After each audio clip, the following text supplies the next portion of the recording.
The market is waiting for the Fed to cut interest rates, but if the Fed is silent, is it because they are being tied by the US president's policy? Following the release of a weaker-than-expected Consumer Price Index report, President Donald Trump has intensified his public campaign urging the Federal Reserve to cut interest rates. Trump labeled the Fed's current rate stance as unfair to the United States, underscoring his belief that monetary policy is failing to support the American economy adequately in a period of soft inflation data. The CPI data revealed subdued inflationary pressure, which typically provides the Fed with more flexibility to ease monetary policy without the risk of overheating the economy. Trump's comments come as part of a broader pattern of presidential pressure on the central bank, a dynamic that has raised concerns about the Fed's perceived independence. From a macroeconomic standpoint, the president's stance reflects a political push for pro-growth stimulus ahead of potential economic headwinds,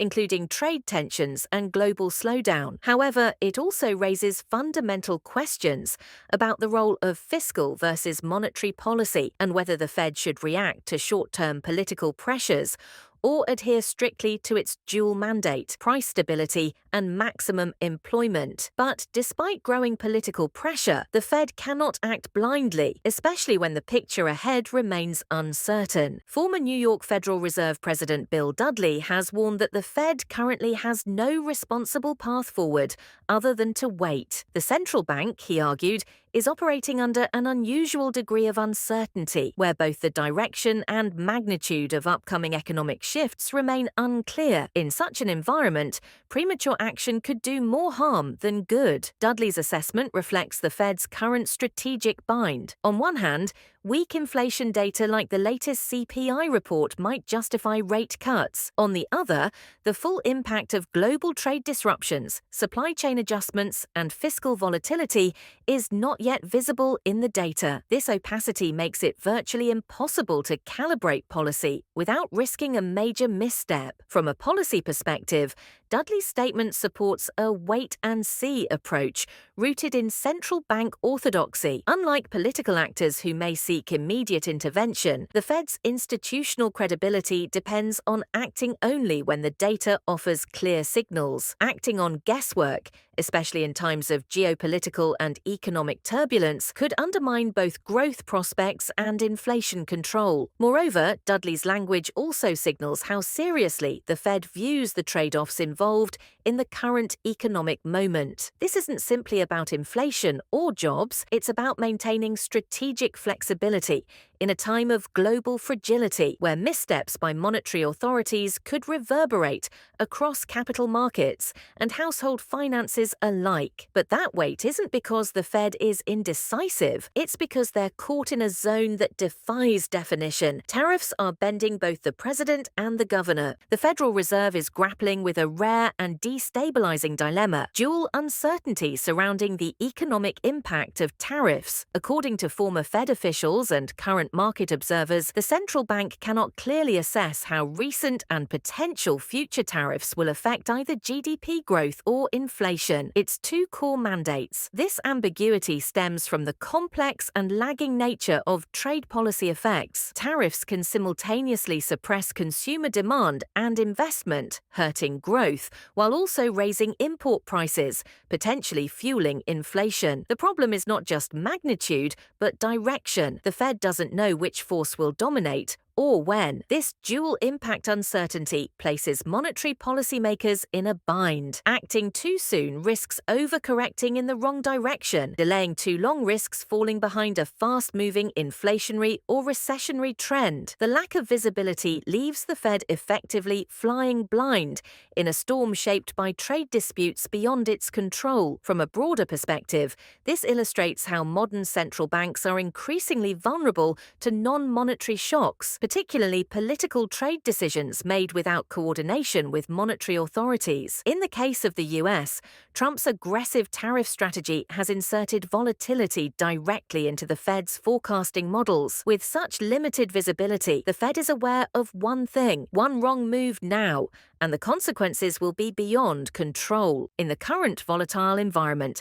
the Federal Reserve faces a policy conundrum where the cost of making the wrong move is exceptionally high. With both inflation and growth hanging in delicate balance, a premature or miscalculated policy shift could significantly destabilize the economy on either front. The Fed understands that tightening policy too early may choke off fragile growth, particularly in sectors already weakened by trade uncertainty and slowing global demand. Conversely, easing too soon or too aggressively could undermine inflation expectations, damaging the Fed's credibility and possibly stoking long-term price instability. This high-risk landscape demands maximum precision in timing and messaging. The Fed can no longer rely on linear cause-effect relationships. External shocks, especially from trade policy, have distorted the usual indicators, increasing the chance that a standard policy response will backfire. Central bankers know the margin for error is shrinking, with inflation already above target for an extended period and growth indicators turning mixed. Any misstep could either lock in high inflation or tip the economy toward recession. This is why caution has become policy, not out of indecision, but out of necessity. And to illustrate how the Fed is handling this dilemma, Dudley offers a thought-provoking image. In an unusually vivid analogy, former New York Fed President Bill Dudley compared the central bank's current stance to that of a driver caught in a violent storm. When visibility is near zero, the right move isn't to accelerate, it's to pull over and wait. For Dudley, this metaphor captures exactly how the Fed is choosing to operate: cautiously, patiently, and with an acute awareness of the risks of hasty decisions. This isn't about indecision or fear, it's about situational awareness. The US economy, while resilient in some areas, is also sending mixed signals, especially in the face of global trade tensions, a softening manufacturing sector, and a still unresolved inflation trajectory. Acting aggressively in the absence of clarity could push the economy off course in either direction, inflation running hot or growth collapsing. Dudley's framing highlights a key principle in central banking. Sometimes not moving is the boldest decision. Market participants may clamor for cuts or guidance, and political actors may demand quicker action.